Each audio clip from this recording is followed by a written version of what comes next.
Okay बच्चों, आपको screen दिखाई दे रही है? Good morning, good morning. Okay, चलिए अब हमारा लेक्चर हम स्टार्ट करते हैं। In last video lecture we will discuss example number 12.3 I think. Okay, बरोबर है। अब हमको आज उसके आगे का टॉपिक स्टडी करना है और हमारा चैप्टर का लास्ट टॉपिक है। और वो जो टॉपिक है हमने सबसे पहले इसको डिस्कस किया, तो सबसे पहले हमने थॉमसन मॉडल को डिस्कस किया। थॉमसन मॉडल, उसके बाद हमने रदरफोर्ड के मॉडल को डिस्कस किया। Rutherford atomic model, atomic model. उसके बाद इसमें थोड़े बहुत चेंजेस किसने किए? बोर्स ने। तो हमने स्टडी किया Bohr's atomic model, Bohr's atomic model. अब बोर्स ने हमको तीन पोस्टुलेट दिए। उसमें बोर्स का सेकंड पोस्टुलेट क्या था? तो Bohr's second postulate, Bohr's second postulate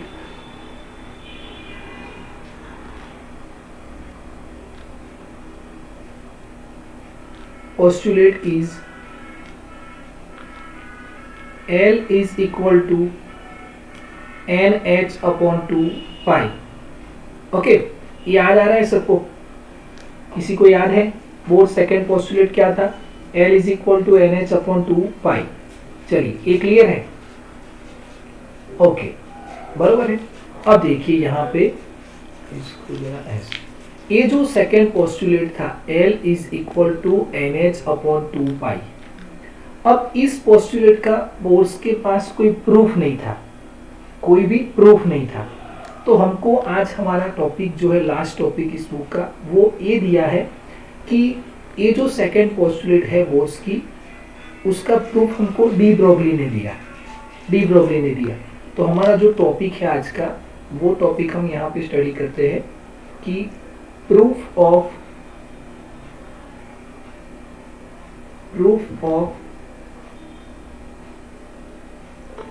second postulate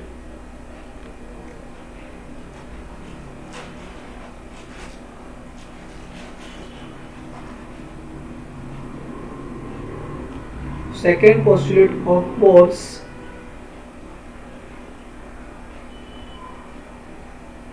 by de Broglie.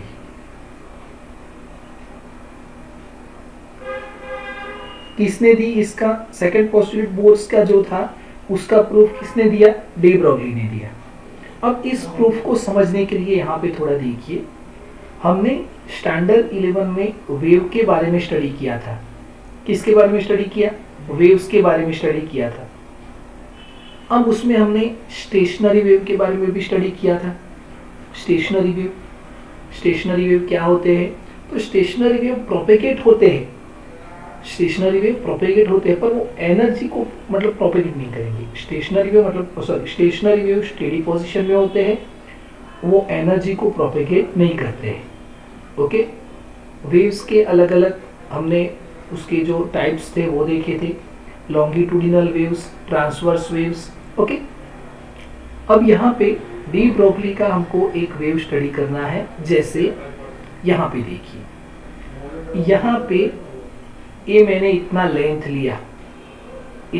लिया, या तो इसको थोड़ा और इंक्रीज कर देते हम, इस लेंथ को देखिए, इसको यहाँ तक लेके चलते हैं, यहाँ से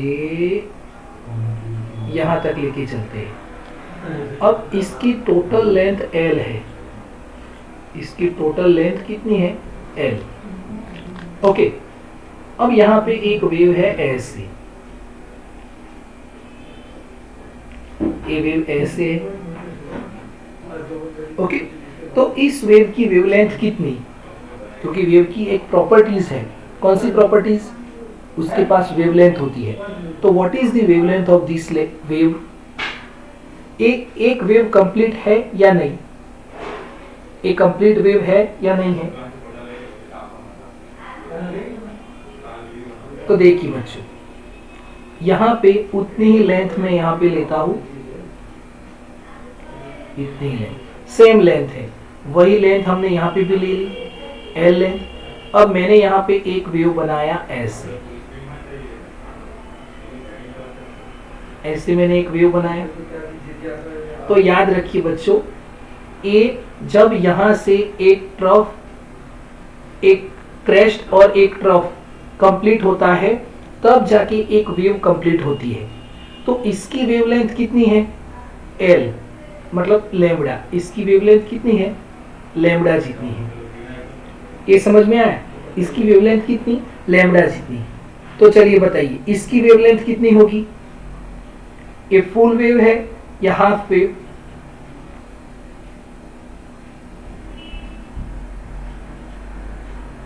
हाफ। तो इसकी वेवलेंथ कितनी होगी, लैम्बडा बाय 2। कितनी होगी बच्चों, लैम्बडा बाय 2। ओके, इसकी लैम्बडा। अब मैंने उसी लेंथ में यहां पे, उतनी ही लेंथ पे मैंने यहां पे वेव को ऐसे बनाया, ऐसे। चलिए यहां पे एल कितना होगा, यहां पे व्हाट एल कितना है, देखिए यहां पे नोट करते इसको अच्छे से, देखिए यहां पे L इज इक्वल टू कितना मिला, लैम्बडा। यहां पे L इज इक्वल टू कितना, सॉरी यहां पे लैम्बडा बाय 2, यहां पे कितना मिला, लैम्बडा, लैम्बडा। तो चलिए यहां पे L कितना होगा, ये कितना होगा वेवलेंथ, यहां से देखिए ये यहां तक 1 लैम्बडा, ये लैम्बडा, और यहां से यहां तक कितना, लैम्बडा बाय 2। तो टोटल कितना हुआ, 3/2 लैम्बडा। ओके, मतलब 3/2 लैम्बडा। चलिए ये समझ में आ रहा है। तो अब हम इसको ऐसे इंक्रीज करते चलते हैं। तो हमने यहां पे लिया एक, उतनी ही लेंथ में, और इसको ऐसे बनाया। देखिए अब इसकी लेंथ L है, तो L is equal to what, कितना लैम्बडा होगा, तो यहां से 1 लैम्बडा 2 लैम्बडा। ओके, तो L is equal to 2 lambda, L is equal to 2 lambda. ये समझ में आ रहा है, यहाँ पे समझ में आ रहा है बच्चों। तो इसका वेवलेंथ का जनरल फॉर्मूला क्या बना, तो general formula of wavelength is equal to हम क्या लिख सकते हैं, n इंटू लैम्बडा लिख सकते हैं बच्चों। This is the general formula, L is equal to n into lambda. ये समझ में आ रहा है आपको, जनरल फॉर्मूला क्या मिला, n into lambda, n into lambda. चलिए ये क्लियर है। ओके, अब इसको डी ब्रोगली ने कैसे समझाया, तो हम जानते हैं, हमने चैप्टर नंबर 11 स्टडी किया है। बहुत खूब बच्चों, जिया, मीत, उर्मिक, नैतिक, हमने चैप्टर नंबर 11 को स्टडी किया है। In chapter number 11 we will discuss de Broglie topic. लास्ट हमने डी ब्रोगली का टॉपिक स्टडी किया था। तो डी ब्रोगली ने क्या बताया था, तो डी ब्रोगली सेज, देखिए डी ब्रोगली ने क्या बताया था, तो डी ब्रोगली का स्टेटमेंट क्या था, और डी ब्रोगली ने हमको किसके बारे में बताया कि जो मैटर होता है उसके पास भी क्या होता है, वेव नेचर होता है। मैटर के पास भी वेव नेचर होता है, और जो वेव होता है उसके पास पार्टिकल नेचर होता है, मैटर नेचर। तो अगर लाइट को हम पार्टिकल नेचर में एक्सेप्ट करते हैं तो वो किस फॉर्म में आएगा, फोटोन के फॉर्म में। और हमने देखा कि हमारे पास एक मार्कर पेन है, क्रिकेट बॉल है, जब हम उसको थ्रो करते हैं तो उसके अराउंड हमको वेव नहीं दिखते हैं। क्यों, तो इस फॉर्मूला से हम जानते हैं कि lambda is equal to h upon p, पर p की जगह पे हम m इंटू वी लिख सकते हैं। तो ये जो मास जितना ज्यादा होता है उतना वेवलेंथ क्या हो जाएगा, डिक्रीज हो जाएगा, इसलिए हम वेव को नहीं देख सकते। पर डी ब्रोगली ने हमको किस वेव के बारे में बताया, तो डी ब्रोगली ने हमको वेव के बारे में बताया, कौन से वेव, मैटर वेव। अब याद आ रहा है कुछ कि जैसे हमारे पास एक क्रिकेट बॉल है, जब हम इसको थ्रो करते हैं तो उसके अराउंड पूरे ऐसे वेव का एक एनवेलप बन जाता है, ऐसे पूरे वेव का एक एनवेलप बन जाता है ऐसे।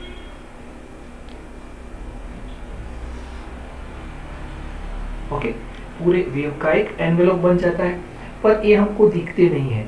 और इस एनवेलप के अंदर इस पार्टिकल का पोजीशन कहाँ पे होता है, लोकेशन कहाँ पे होता है, वो अनसर्टेन है। इससे हमको हाइजेनबर्ग ने अनसर्टेनिटी प्रिंसिपल दिया।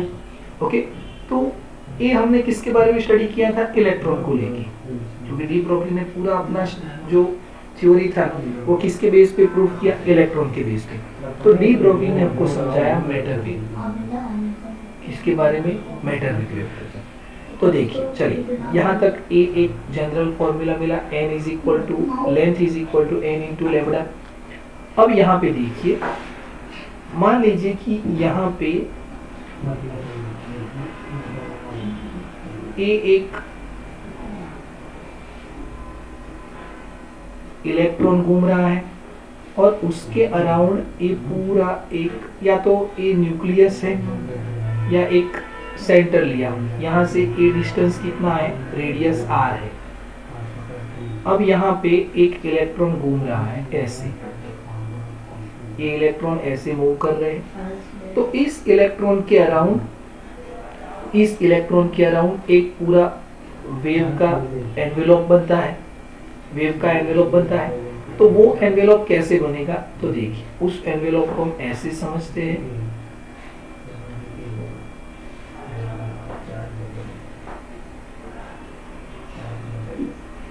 ऐसे, ए ऐसे,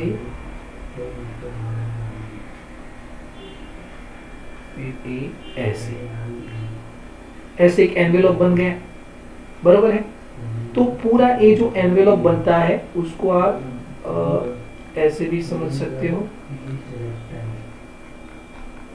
इसको ऐसे कलर भी कर सकते हो, पूरा कंप्लीट कर सकते हो, ये ऐसे, बराबर। अब एक टोटल लेंथ कितनी है, ये देखिए, यहाँ से ये मैं अगर इतना लेता हूँ, यहाँ से लेता हूँ तो ये कितना, लैम्डा, फिर यहाँ से ये लूंगा तो ये भी कितना, लैम्डा, तो टोटल कितना है, 2 लैम्डा। पर ये टोटल लेंथ कितनी है, तो total length L is equal to कितनी है, कोई बताएगा मुझे, ये टोटल लेंथ कितनी है, ये वाला, ये जो टोटल लेंथ है वो कितनी है,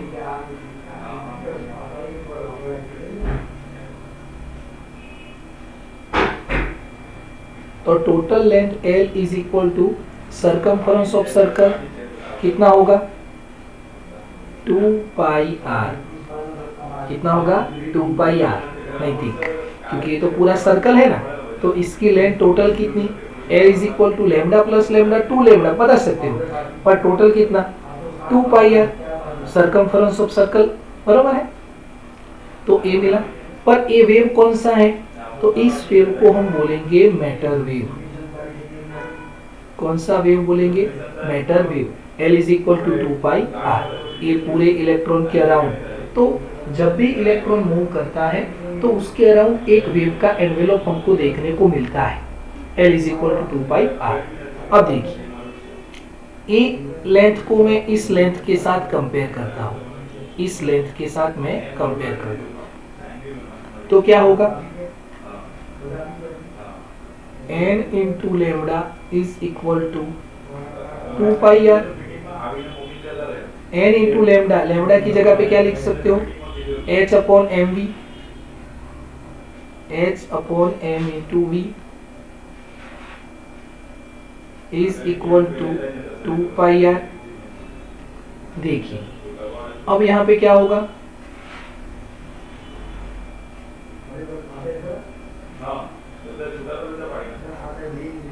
तो यहाँ पे देखिए, अब इसको ऐसे प्रूव करते हैं, NH और एक 2 पाई को मैं नीचे लेके आता हूँ, 2 पाई को यहाँ से नीचे लेके आया, MV को यहाँ पे लेके चलते हैं, तो MVR, okay. But what is MVR, तो L is equal to MVR। MV मतलब क्या होता है, P और R, तो एंगुलर मोमेंटम क्या होता है, R क्रॉस P, ओके। तो MVR की जगह पे आप क्या लिख सकते हो, L लिख सकते हो। तो हमको यहाँ पे क्या मिला, L is equal to NH upon 2 pi. चलिए ये मिला NH upon 2 pi, L is equal to, तो NH अपॉन 2 पाई क्या है, what is NH upon 2 pi, second postulate of Bohr's. तो इसको किसने प्रूफ किया, डी ब्रोगली ने प्रूफ किया। किससे प्रूफ किया, using by matter wave, okay. Matter wave को उसने किसके साथ रिलेटेड किया, तो ये जो हमने स्टडी किया था ट्रांसवर्स वेव और लॉन्गिट्यूडिनल वेव, इसके साथ इसने कंपेयर करके हमको ये जो फॉर्मूला दिया, L is equal to NH upon 2 pi. Clear है, आएगा समझ में, ओके। अब इसमें ये जो बोर्स मॉडल था उसकी लिमिटेशंस आपको दी है, limitations of Bohr's model, limitation of Bohr's model. तो लिमिटेशन ऑफ बोर्स मॉडल क्या है, इसके नीचे आपको 2 पॉइंट दिए होंगे बुक में,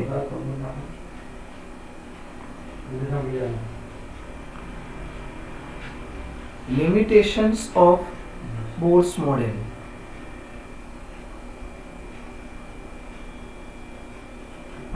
बोर्स मॉडल, तो उसका एक लिमिटेशन है कि Bohr's model is only for, we use only for hydrogen atom. Bohr's model जो है वो सिर्फ हाइड्रोजन एटम के लिए यूज होता है। देखिए बोर्स मॉडल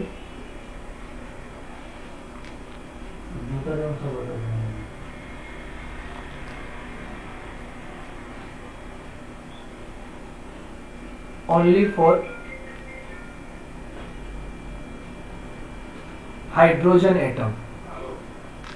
अगर हमने हीलियम भी लिया, हाइड्रोजन के पास कितने प्रोटॉन है, 1 प्रोटॉन 1 इलेक्ट्रॉन। अगर हमने हीलियम भी लिया तो हीलियम के लिए भी हम बोर्स मॉडल यूज नहीं कर सकते, ओके। तो ये इसकी एक लिमिटेशंस है कि बोर्स मॉडल को हम सिर्फ हाइड्रोजन एटॉमिक मॉडल के लिए स्टडी कर सकते हैं। तो ये जो एटम चैप्टर आपको दिया है उसमें बहुत ही इजी कॉन्सेप्ट है कि पहले हम थॉमसन का मॉडल स्टडी करते हैं, plum pudding model, but this is not significant model. उससे हमको इतना कुछ जो एटॉम के बारे में स्टडी करना है उसके बारे में उसको इतनी ज़्यादा इंफॉर्मेशन नहीं देता है। उसके बाद रदरफोर्ड और उसके अंदर गाइगर मास्टर का एक्सपेरिमेंट, और फिर हम बोर्स एटॉमिक मॉडल स्टडी करते हैं, उसके पोस्टुलेट स्टडी करते हैं, और उसकी जो सेकेंड पोस्टुलेट है उसका प्रूफ हमको डी ब्रोगली ने ऐसे बताया जो मैटर वेव के कंसेप्ट से, ओके। अब यहाँ पे इस चैप्टर में इसके बाद और कोई टॉपिक नहीं दिया है, पर हमने 2 एग्जाम्पल किए थे और 2-3 एग्जाम्पल हमको और भी देखने हैं। तो देखिए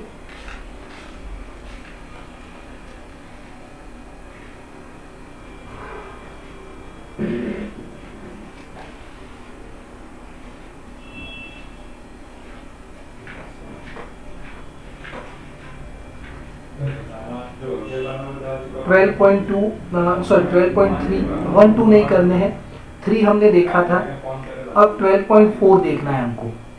एक्सरसाइज का एग्जाम्पल नंबर 12.4। तो देखिए 12.4 देखिए यहाँ से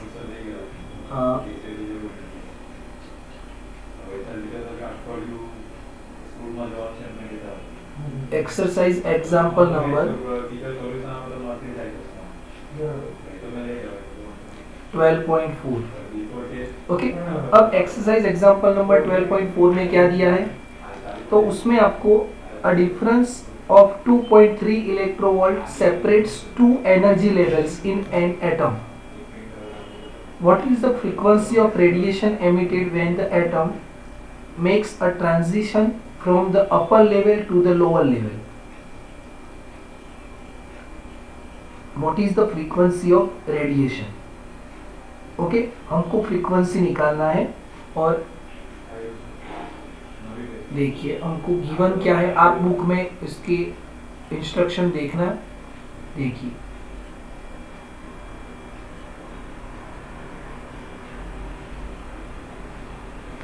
यहाँ पे दिया है energy difference between two levels is E is equal to 2.3 electrovolt.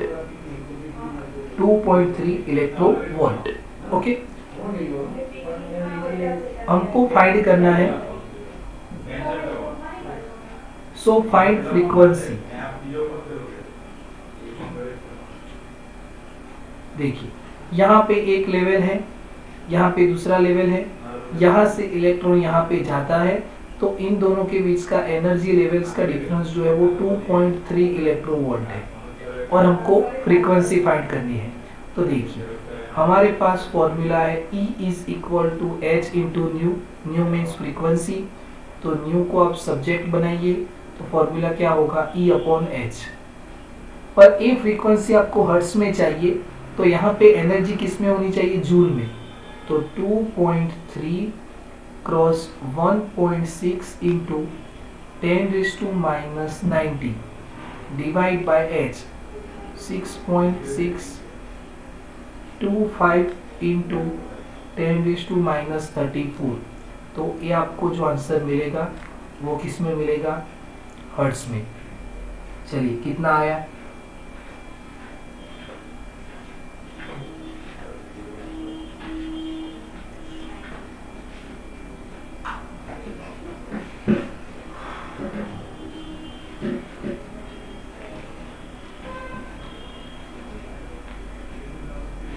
Divide करके बताइए कितना आंसर आ रहा है। पावर कितना आएगा, 15 प्लस 15 आएगा 10⁻34। न्यूमरेटर में जाएंगे तो 10⁻34 बिकम प्लस 0.55 जेनी। और कोई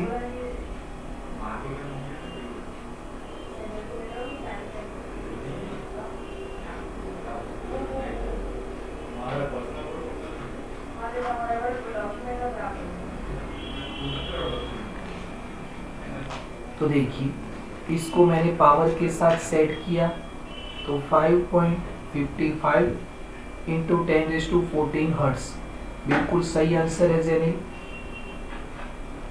0.55 लिखेंगे तो यहाँ पे 10⁻15 हर्ट्ज और इसको 10⁻14 आप कर सकते हो। तो this is the frequency.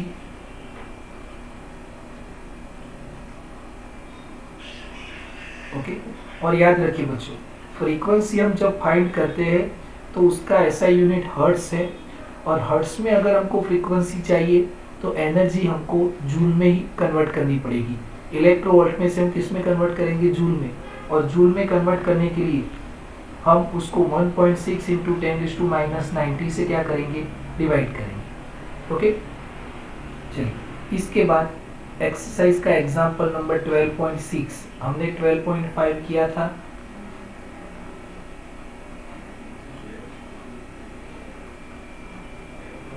Twelve point six में देखिए क्या करना है। Hydrogen atom initially in the ground level absorb a photon which excites it to the n is equal to 4 level. Determine the wavelength and frequency of the photon.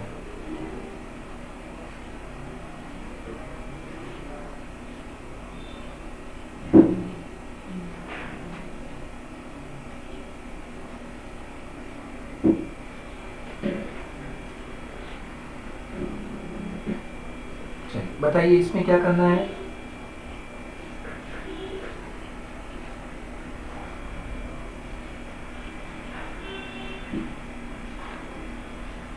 Hydrogen atom initially in the ground level, देखिए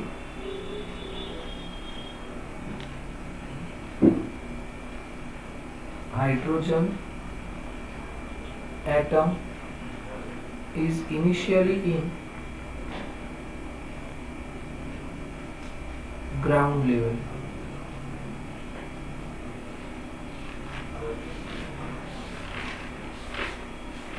Absorbs a photon, वो photon को absorb करता है,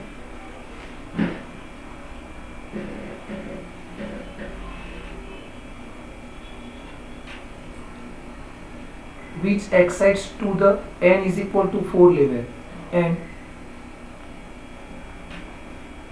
excites होके n is equal to 4 level पे चला जाता है। तो देखिए इसका जो सॉल्यूशन है, सबसे पहले हमारे पास एनर्जी का फॉर्मूला है -13.6 डिवाइड बाय n स्क्वायर। यहाँ पे आप n is equal to 1 put कीजिए ग्राउंड लेवल के लिए। n इज इक्वल टू 1 के लिए ये आपको एनर्जी कितनी मिलेगी, तो E1 के लिए -13.6 इलेक्ट्रोवोल्ट इतनी मिलेगी। ओके, अब यहाँ से ये ग्राउंड लेवल है, ए फर्स्ट एक्साइटेड, ए सेकेंड एक्साइटेड, ए थर्ड और ए फोर्थ, पर यहाँ से वो कहाँ पे जाता है, सेकेंड, थर्ड और fourth. n is equal to 1 से n इज इक्वल टू 4 में चला जाता है। तो फोर्थ एक्साइटेड स्टेट के लिए उसकी एनर्जी कितनी, तो En इज इक्वल टू -13.6 और n की जगह पे 4 स्क्वायर, तो E4 के लिए ये एनर्जी कितनी मिलेगी,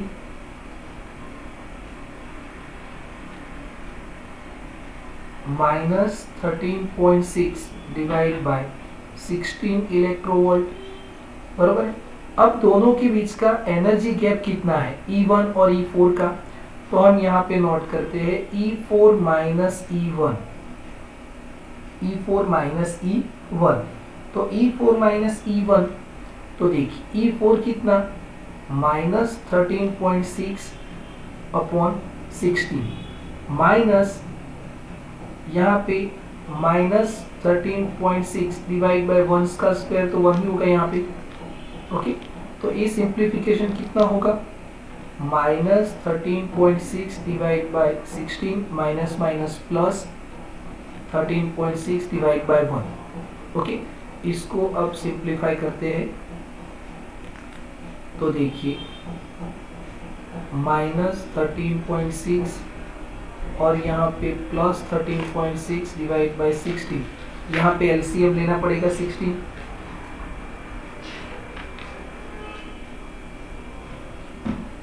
क्योंकि यहाँ पे 1 है, तो एलसीएम लेंगे तो ये हमको एनर्जी मिलती है 13.6 क्रॉस 15 डिवाइड बाय 60 एलसीएम के बाद, ये इलेक्ट्रोवोल्ट में है। अगर इसको आप जूल में कन्वर्ट करेंगे तो 13.6 cross 15 cross 1.6 into 10⁻90 divide by 60, तो ये एनर्जी आपको मिलती है 2.04 इंटू 10⁻18 जूल। ओके, अब इसके लिए आपको वेवलेंथ और फ्रीक्वेंसी निकालनी है, वेवलेंथ और फ्रीक्वेंसी निकालनी है, तो भी आप इसको इजीली कर सकते हो। जैसे हमारे पास फॉर्मूला है E is equal to H into nu, तो आप यहाँ से न्यू निकालिए क्योंकि आपके पास E है, और अगर न्यू मिल गया तो आपके पास फॉर्मूला है C is equal to nu into lambda, तो आप लेमडा निकाल सकते हो बिकॉज C अपॉन यहाँ पे न्यू। क्लियर है, तो आप ये दोनों फॉर्मूला को यूज करके यहाँ से वेवलेंथ और फ्रीक्वेंसी निकाल सकते हो। चलिए, इस एग्जांपल में समझ में आया,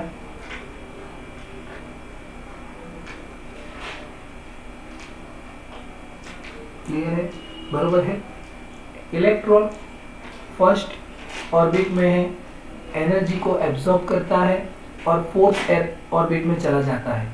तो फर्स्ट ऑर्बिट में एनर्जी कितनी, फोर्थ ऑर्बिट में एनर्जी कितनी, फिर दोनों के बीच का एनर्जी गैप हमने निकाला और उस एनर्जी से हमने वेवलेंथ और फ्रीक्वेंसी को फाइंड किया। ओके, चलिए इसके बाद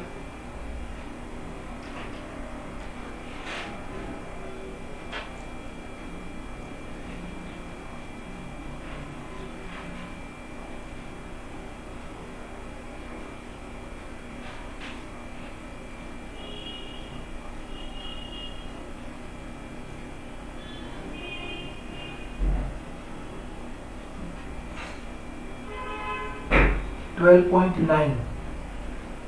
पॉइंट नाइन में देखिए,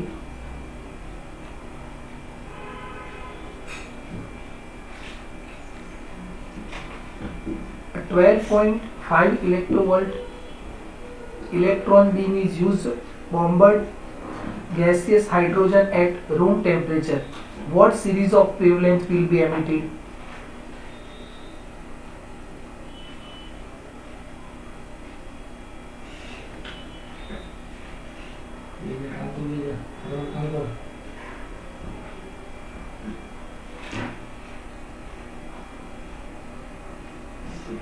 यस बताइए।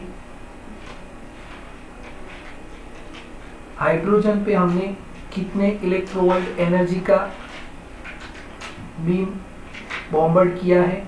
तो 12.5 इलेक्ट्रोवोल्ट, 12.5 इलेक्ट्रोवोल्ट। तो यहाँ पे 12.5 इलेक्ट्रोवोल्ट एनर्जी हमने हाइड्रोजन एटम पे एमिट की है। अब हाइड्रोजन एटम के लिए देखिए, हाइड्रोजन एटम जो है उसके लिए हमारे पास एनर्जी का फॉर्मूला है E is equal to -13.6 upon n square. तो पहले तो हम ये कैलकुलेट करते हैं कि इतनी एनर्जी देने से, देखिए first level, second, third, fourth, यहाँ पे हाइड्रोजन एटम है, हाइड्रोजन की बात कर रहे हैं, तो यहाँ पे उसके पास एनर्जी है -13.6 इलेक्ट्रोवोल्ट। अब इसमें हमने कितनी ऐड कर दी और कितनी एनर्जी दी? 12.5 इलेक्ट्रोवोल्ट। तो इन दोनों के बीच का एनर्जी गैप कितना आया? यस 1.1 -1.1। तो इतनी एनर्जी यहाँ पे हम देंगे, यहाँ से देखिए E is equal to EF minus EI। तो ए हमने 12.5 दिया और इसके पास कितना है? 13.6 माइनस 12.5, तो इसको 1.1 जितनी एनर्जी मिली। अब 1.1 एनर्जी मिलती है तो वो कहाँ तक जाएगा? तो हमने देखा कि वो थर्ड ऑर्बिट तक जाएगा, क्योंकि फर्स्ट ऑर्बिट की एनर्जी कितनी है? -13.6, सेकेंड की कितनी है? -3.40 और थर्ड की एनर्जी कितनी है? 1.51। ओके, तो वो 1 से लेके कहाँ तक जाएगा? थर्ड तक जाएगा। ओके, तो यहाँ पे देखिए, अब यहाँ से इसके लिए हमको कौन सी सीरीज मिलती है वो कैलकुलेट करना है। तो एक बार हम लैम्बडा की जगह पे ये जो फॉर्मूला है 1 upon lambda is equal to R 1 upon 1 square minus 1 upon n square.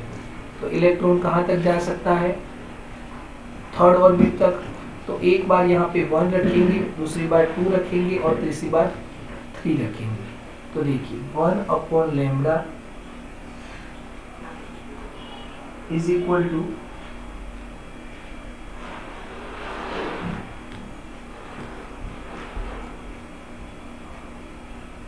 R की जगह पे 1.097 इंटू 10⁻⁷, 1 अपॉन 1 स्क्वायर, और यहाँ पे डायरेक्ट आप 3 लिखोगे फिर भी चलेगा, क्योंकि हमको पता है कि वो थर्ड तक ही जा सकता है। अब इसको सिंप्लीफाई करना, 1.097 इंटू 10⁻⁷, 3 स्क्वायर 9 माइनस 1 और यहाँ पे 9। अब हमको लैम्डा फाइंड करना है तो इसको अल्टरनेट करना पड़ेगा।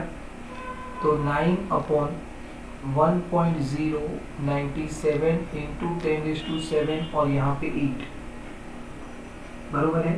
तो आपको यहाँ से ये जो वेवलेंथ मिलेगी वो 102.55 नैनोमीटर अप्रोक्सीमेटली, 102.55 नैनोमीटर अप्रोक्सीमेटली।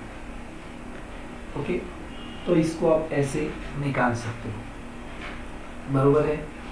तो आपको ये जितने भी एग्जाम्पल है एक्सरसाइज में, इस सिलेबस के लिए, इस एग्जाम के लिए जो एक्स्ट्रा एक्सरसाइज है, एडिशनल एक्सरसाइज, उसमें से आपको नहीं करने हैं, पर बाकी जितने शॉर्ट एग्जाम्पल है वो सारे एग्जाम्पल आपको करने हैं, बरोबर है।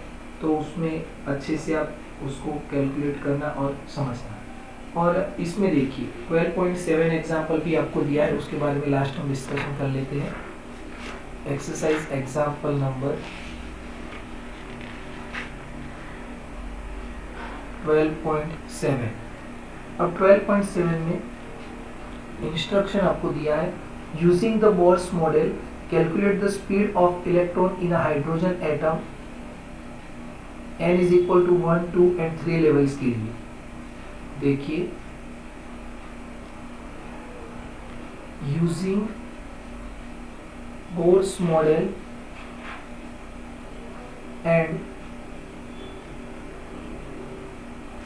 Find the speed of n = 1, 2 और 3 के लिए। और सेकेंड कैलकुलेट करना है, calculate the orbital period in each of this level. और बी में calculate orbital period means periodic time t। तो पहले हम यहाँ से सॉल्यूशन निकालते हैं ए की, हमको स्पीड निकालनी है। तो देखिए, इन बोर्स मॉडल स्पीड का फॉर्मूला हमने निकाला था VE1, यहाँ पे 1 लिखते हैं n की जगह पे। स्पीड का फॉर्मूला क्या था, E² अपॉन n1 4πε0 और यहाँ पे h/2π, ऐसा फॉर्मूला था।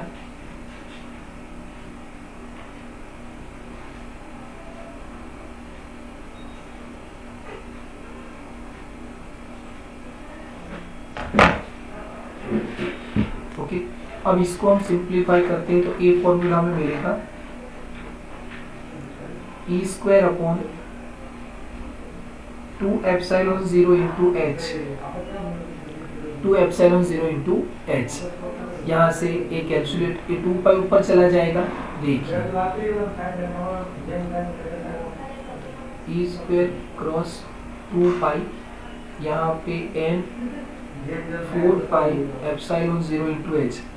देखिए, ये पाई कैंसिल हो गया, 2, तो E² अपॉन 2ε0 इंटू h। अब इसमें वैल्यू रखते हैं, और यहाँ पे n1 क्या है, 1। यहाँ पे n1 तो है ही, मतलब n तो है ही, तो n क्या है, 1 है। तो इस e की जगह पे 1.6 इंटू 10⁻90² डिवाइड बाय n की जगह पे 1, यहाँ पे 2ε0 का वैल्यू 8.85 इंटू 10⁻12 और h की जगह पे प्लेन कांस्टेंट 6.6 इंटू 10⁻34। तो आप इसको जब सिंप्लीफाई करते हो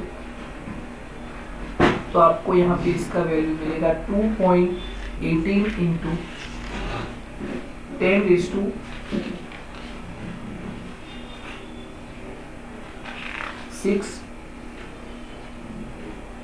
मीटर पर सेकंड।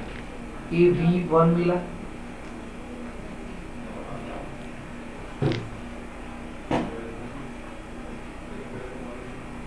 चलिए बच्चों, इसमें समझ में आया,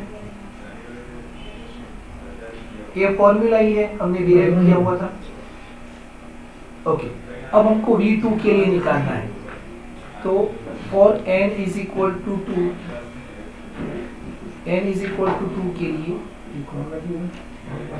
V2 इज इक्वल टू, हमने क्या फॉर्मूला निकाला, ई स्क्वायर अपॉन, देखिए 2 epsilon 0 into H, 2 epsilon 0 into H, बरोबर है। और यहाँ पे n की जगह पे n, पर n की जगह पे क्या रखना है, 2। तो अब आपको क्या करना है कि इसका सिंप्लीफिकेशन रेडी रखना है। ये जितना पार्ट है उसका वैल्यू कैलकुलेट करके रखना है, फिर उसको 2 से डिवाइड करेंगे और इसी फॉर्मूला में आप V3 लिखेंगे। तो E square upon n 2 epsilon 0 into H. देखिए अब हमने अभी इसको कैलकुलेट किया तो हमको ए आंसर मिला, पर यहाँ पे तो 1 है, तो 1 की तो कोई कैलकुलेशन है ही नहीं, 1 की तो कोई कैलकुलेशन में नहीं लेंगे। तो यही आंसर हमको क्या मिला, 2.18 इंटू 10⁶ मीटर पर सेकेंड। तो उसको अगर 2 से डिवाइड कर देंगे तो हमको किसकी वेलोसिटी मिलेगी, n इज इक्वल टू 2 के लिए मिलेगा ना बच्चों। देखिए इसमें पूरा ये जो आपने कैलकुलेशन किया वहां पे तो n इज इक्वल टू 1 है, तो एक इसका आंसर मिला, सिर्फ इतना आंसर मिला, क्योंकि n इज इक्वल टू 1 रखो ना रखो कोई मतलब नहीं है। तो ये आंसर हमारे पास है कितना, 2.18 इंटू 10⁶ मीटर पर सेकेंड। तो यहाँ पे हम क्या करेंगे, 2.18 इंटू 10⁶ मीटर पर सेकेंड डिवाइड बाय क्या करेंगे 2, और यहाँ पे क्या करेंगे 2.18 इंटू 10⁶ मीटर पर सेकेंड डिवाइड बाय क्या करेंगे 3। चलिए इसमें समझ में आया क्या प्रॉब्लम है।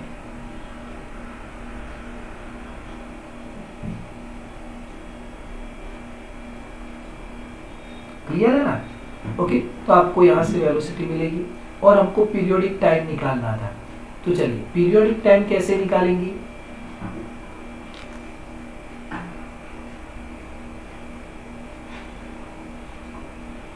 पीरियोडिक टाइम के लिए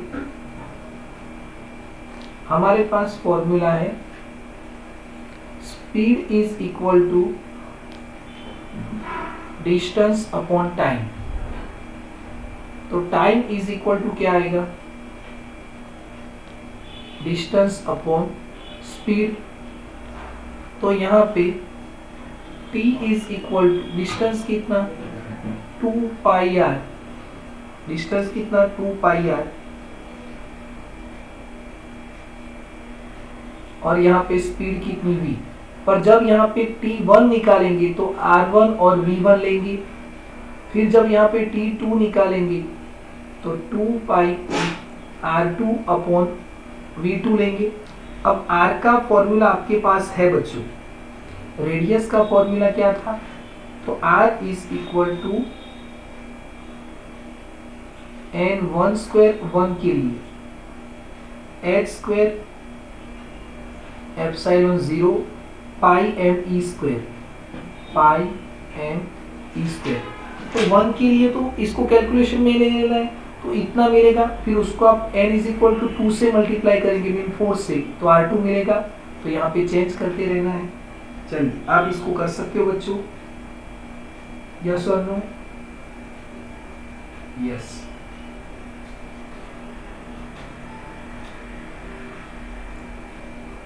ओके, तो आपको ये करना है, अच्छे से इसको समझना है। इस चैप्टर के हमने सारे टॉपिक डिस्कशन किए हैं।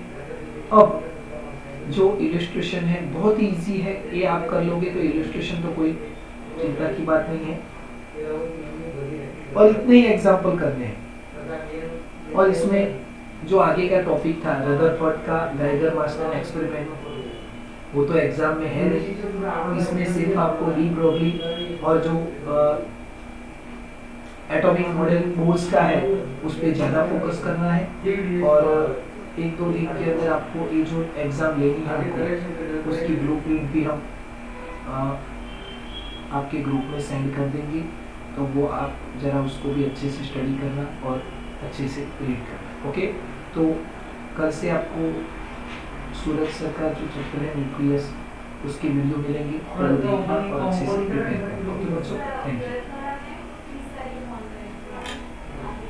और कोई भी प्रॉब्लम है तो आप पूछ सकते हो, कभी भी कभी भी कभी भी कभी भी।